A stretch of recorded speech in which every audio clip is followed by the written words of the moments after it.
Bienvenidos a este nuevo video en el cual vamos a hablar de Kuan Yin o Wan Yin, como se ha tratado de latinizar el nombre de esta diosa. En realidad se debe hablar de que en un mundo donde cada suspiro de angustia, cada llanto silencioso, cada ruego de desesperación es escuchado por una presencia divina que no juzga, sino que responde con una acción inmediata, esto está representado en Asia Este con la presencia de este nombre, Kuan Yin, originalmente conocida como Angelo Shapsvara. Era un dios conciliador, compasivo, pero cuando migró a Asia Este se volvió Kuan Yin. Ya vamos a hablar más de esto.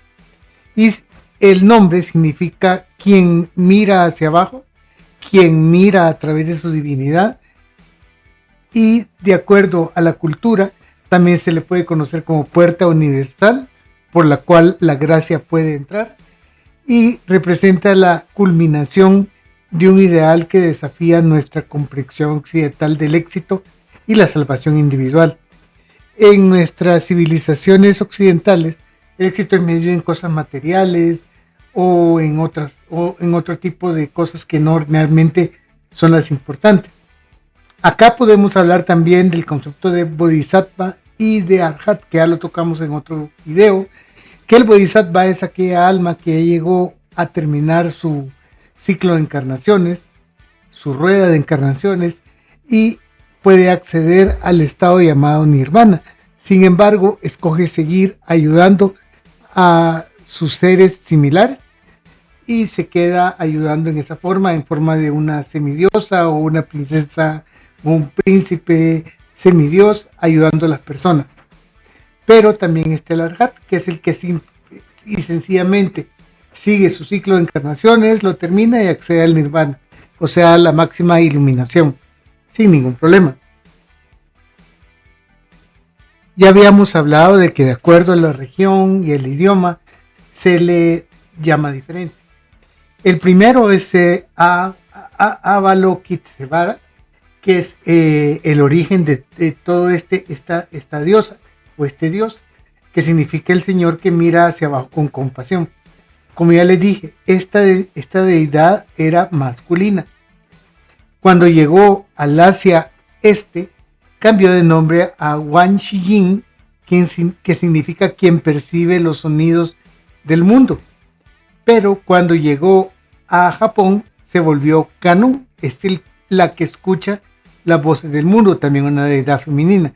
Y en Corea se llama Wang Eum, similar al chino, y es la protectora de la pureza. En Vietnam se llama Quan Te Am, ella la que escucha los lamentos del mundo. Y entonces, ¿cómo fue que Avalokitesvara se volvió de un dios a una diosa? Y las razones son básicamente dos, son un poco sencillas, pero a la vez complejas de entender para nosotros los occidentales.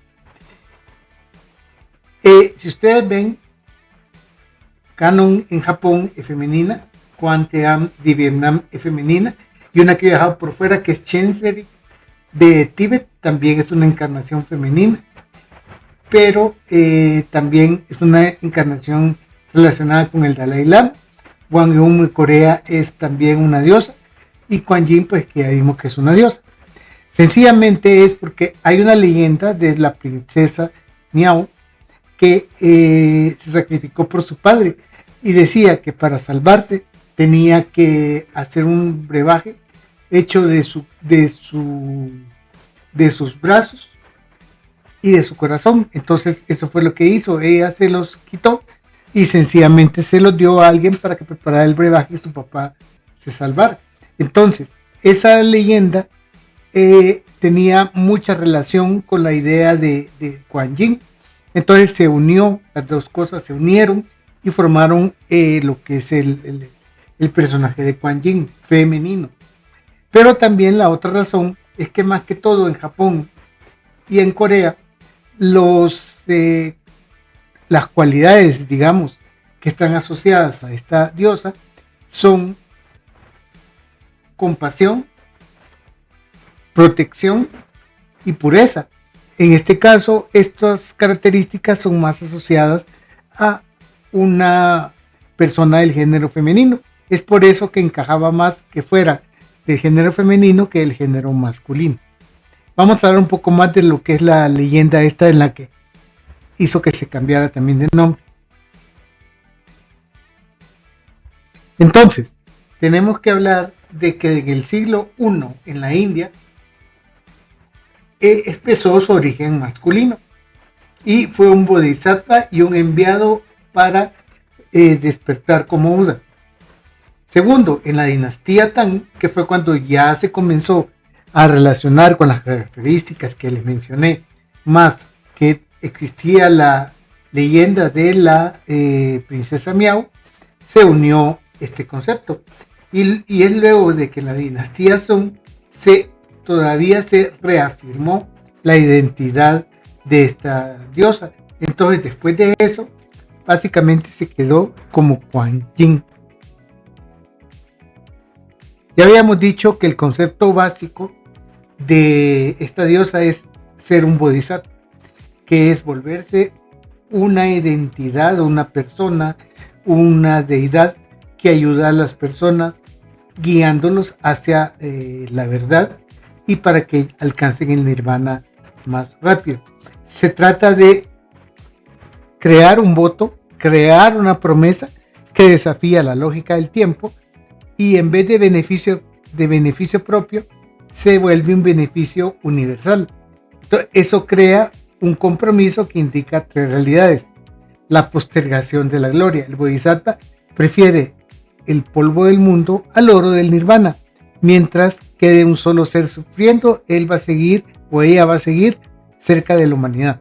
Disponibilidad universal. Al no estar atada a un estado de reposo eterno, Kuan Yin puede manifestarse en cualquier forma. El Sutra del Loto, que es uno de los libros sagrados del budismo, menciona 33 formas distintas para ayudar según la necesidad. Y lo tercero es una compasión sin condiciones. La ayuda no depende del mérito del sufriente, de la persona que solicita, sino de la fuerza del voto de la deidad. ¿Y qué significa esto para nosotros? Este concepto ofrece una seguridad psicológica profunda, la idea de que la ayuda espiritual es incondicional y eterna. Como les dije, para la mentalidad occidental esto es un poco difícil. No es un contrato donde debemos ser buenos para ser escuchados, como en otras religiones.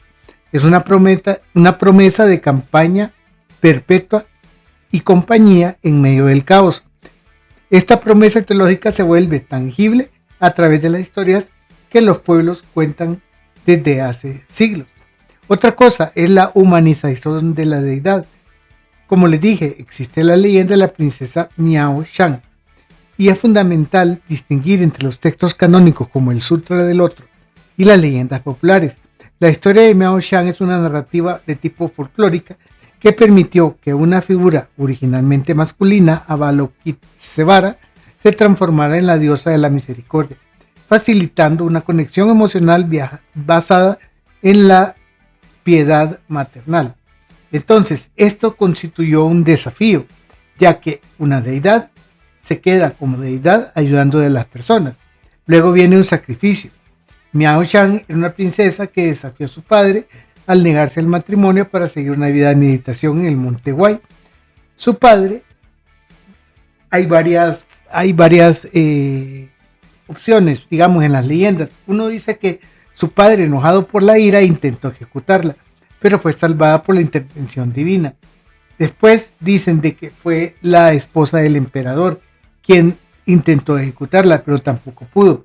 Pero años después, cuando el rey enfermó de una dolencia incurable que solo sanaría con los ojos y los brazos de una persona sin ira, la ermitaña Miao Shan ofreció sus propios miembros para salvar al hombre. Y es así donde se transforma, ya que en vez de ser una hija, digamos nada más, y que fue maltratada incluso por su propio padre, se transforma en la salvadora del propio padre. Y es así que el papá después ordenó esculpir una estatua en su honor y pidió que la estatua fuera completa con manos y ojos. Sin embargo, dicen que el escultor interpretó que debía tener 1000 de cada uno para representar lo que es el sacrificio multiplicado. Y es ahí cuando se transforma en esta princesa deidad llamada Kuan Yin. Eso lleva a un renacimiento. Se reveló como la verdadera Kuan Yin de túnica blanca. Y este relato humanizó a la deidad asociándola con la curación y la protección de la familia. Entonces hubo un renacimiento y un, digamos, crecimiento de invocarla para que las mujeres las acompañaran en el dolor de parto y las dificultades domésticas. Entonces todo este proceso fue el encargado de crear a la diosa como tal, pero pues tenía su base en esta leyenda y en el dios hindú antecesor, ¿verdad? Así que digamos tiene un componente cultural bastante importante, un desafío, un sacrificio, una transformación, un renacimiento o resarcimiento, y de deidad masculina se volvió femenina por las razones que ya les expliqué. Entonces, tenemos varias representaciones. Cuando Kuan Yin aparece sentada en un loto, eso significa una asociación con los templos. Cuando aparece con 1000 brazos, habla de su poder de compasión ilimitado. Cuando aparece metida en agua y rodeada por una luna, se habla de un reflejo vacío. Quiere decir de que la representación invita a ver dentro de uno y sacar lo malo. Con un niño es el de la diosa de la maternidad. Con 11 cabezas es una enseñanza total de que todos podemos aprender todo de ella. Y la túnica blanca implica pureza y simplicidad. Todas estas representaciones las tienen, digamos, las diferentes imágenes de Kuan Yin, pero con cierto giro, el cual vamos a hablar ahora. Entonces, 11 cabezas, visión simultánea del sufrimiento. El sutra del otro, ya habíamos dicho que tiene 33 manifestaciones de la misma diosa, de Kuan Yin. 1000 brazos, habla de la compasión infinita. Ojos en las palmas, indica de que la percepción activa unida a la acción inmediata. Y también tienen escrito mantras, Omne Pad Um, que significa la compasión universal. Así que al decir Om Mani Padme Um, estamos invocando la compasión y la sabiduría de Kuan Yin. Entonces, así como cada cultura le dio ciertas características, la apariencia también adquirió varias características. Esto no es necesariamente artístico, sino que es pedagógico, ya que cada detalle es una lección visual para el estudiante. Ya hablamos de Guanshu Yuanjin, que es los 1000 brazos y los 1000 ojos, que es la capacidad de actuar en 1000 lugares a la vez. Kuan Yin de la túnica blanca, ya hablamos que es el símbolo de la pureza y sencillez. Baiji Kuan Yin, Kuan Yin del agua y la luna. Ya hablamos que nos indica a que el mundo es una ilusión y que debemos cultivar el desapego. Kuan Yin como un niño, ya hablamos de que es la protectora de las madres. Y también hay con un jarrón de agua dulce y la rama de sauce que contiene néctar de la compasión que cura enfermedades. Entonces, esta es la Kuan Yin, digamos, medicinal. También hablemos acerca de las diferentes cosas específicas de cada cultura. En China se le asocia con la protección materna y marítima. En Japón se habla de que los templos de Kuan Yin son símbolo de una iluminación permanente. En Vietnam, las sectas que adoran a Kuan Yin son generalmente más espirituales y hablan de espíritus locales que ayudan a la gente. Y en Corea, en el Festival de las Velas, se hace un fuerte énfasis en la protección de mujeres y niños. Ya hablamos de que la idea y la percepción de Kuan Yin es muy pequeña como para que quepa en una sola cultura o en una sola religión. Y es así como su propósito cambia según el lente con que se lo mire. Vamos a comparar la perspectiva budista versus la perspectiva daoísta. En el caso del budismo,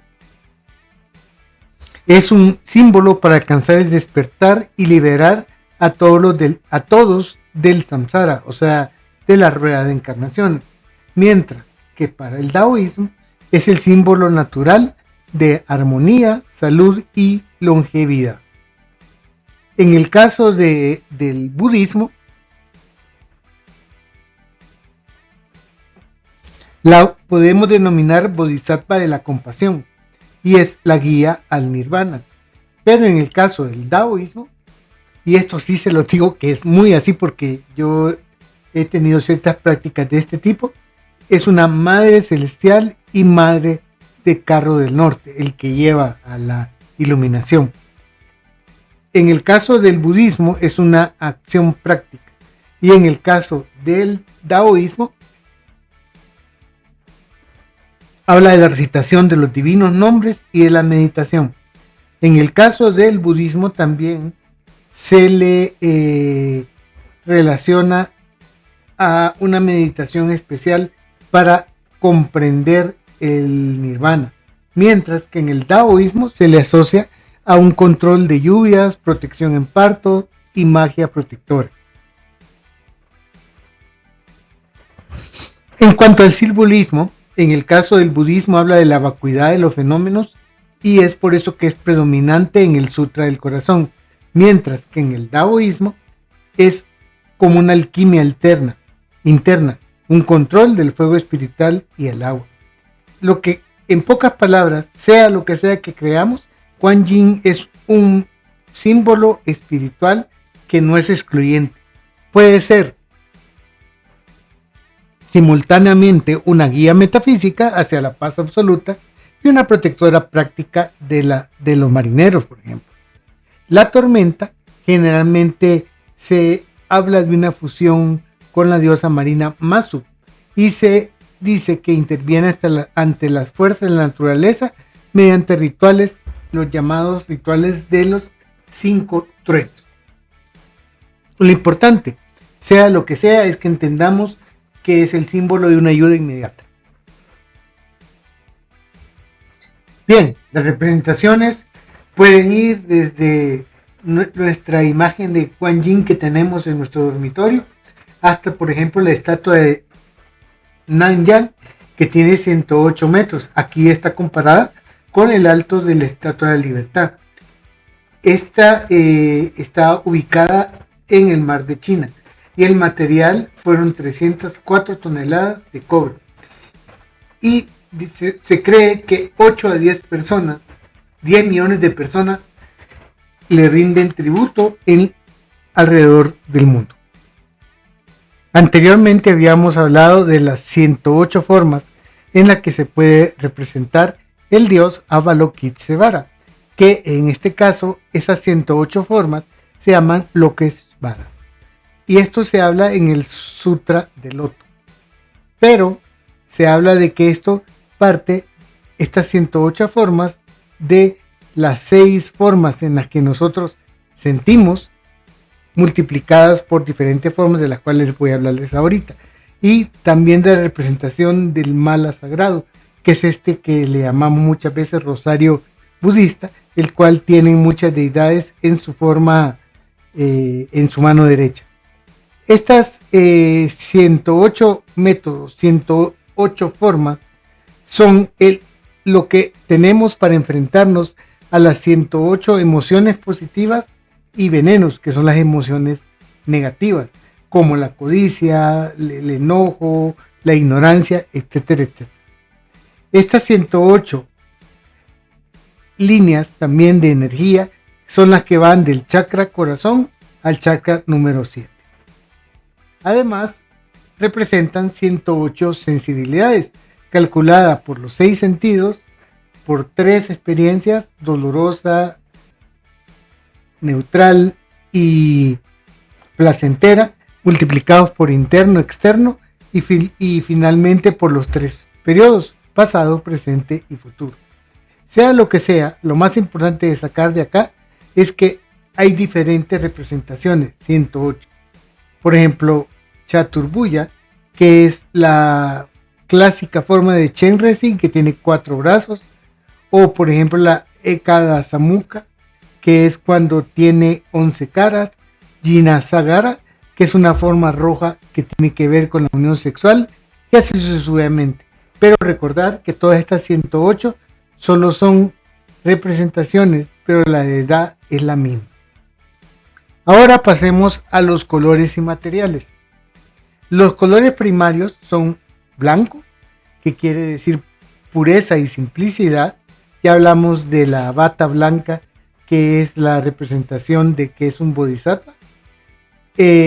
Representa pureza, misericordia, simplicidad, y también en las tradiciones coreanas esto es muy importante, ya que cualquier deidad que tenga una bata blanca significa pureza.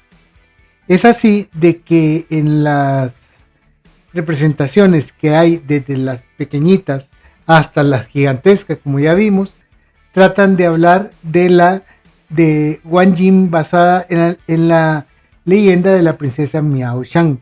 Y esta versión es la que más se puede encontrar en los santuarios y también en los sitios donde hay una mujer que desea quedar embarazada. Luego tenemos las doradas, que básicamente es un símbolo de moderación y de veneración moderna, y es para las estructuras grandes, públicas. Representa una energía radiante, una energía de luz de los bodhisattvas. Y ya hablamos de la estatua dorada que está en el mar de China, en Hainan, ¿verdad? Que tiene 108 metros de alto. En Japón, por ejemplo, las estatuas de Kannon se usan en las fiestas de la ciudad. Hay incluso un festival dedicado a ella. En el caso de las plateadas, son muy raras, pero en las tradiciones de tipo taoísta, significa que son el centro del altar. Y el contexto está relacionado con los rituales. Y más que todo es como un espíritu conductor que nos lleva a la elevación. En el caso de las verdes o de jade, estas son más de tipo, digamos, para venerar, y se colocan, siendo de jade, se les pone también una bata agregada de color blanco y se le puede poner una botella pequeña que contiene agua, la cual digamos que es un tipo de agua bendita. En el caso de del budismo tibetano no se agrega ninguna especificidad para las guanyin azules o rojas, pero sí son importantes para el budismo tibetano. En este caso, la práctica llamada Vajrayana, esos colores corresponden a diferentes actividades. Roja es usada para magnetizar. Estas ceremonias se diseñan para atraer condiciones positivas y bloquear la energía negativa. En el caso de la Guanyin verde, se puede llamar Green Tara y trata de emanaciones, y también se utiliza para rituales de protección y para quitar todo obstáculo en nuestro camino de avance. Las azules, que hay veces son de diferente tono, generalmente se usan para ceremonias intensas dirigidas a alejar a todo espíritu negativo. Y esto es importante porque todas generalmente se ponen en una especie de asiento, donde se le coloca en la parte predominante y ahí se coloca para su adoración. La blanca también tiene el mismo significado que en las otras tradiciones, de pureza y para las embarazadas. En conclusión, la presencia permanente de la compasión a través de las diversas culturas es lo que hace que Kuan Yin haya trascendido los templos para convertirse en un icono global de paz. En un mundo herido por las diferentes cosas que lo destruyen, como las sociedades y la incomprensión entre humanos, esta figura del Bodhisattva actúa como una medicina espiritual. Su figura nos invita a considerar que el cuidado del entorno, la defensa de los vulnerables no son opciones, y nuestro único objetivo, más que crear cosas materiales, es aprender a escuchar los sonidos del mundo y tratar de progresar y llegar al nirvana dentro de nuestro camino. Muchas gracias por haber llegado al final de este camino, de este video conmigo. Los invito a darle like, a compartirlo y a suscribirse al canal. Nos vemos en el próximo video.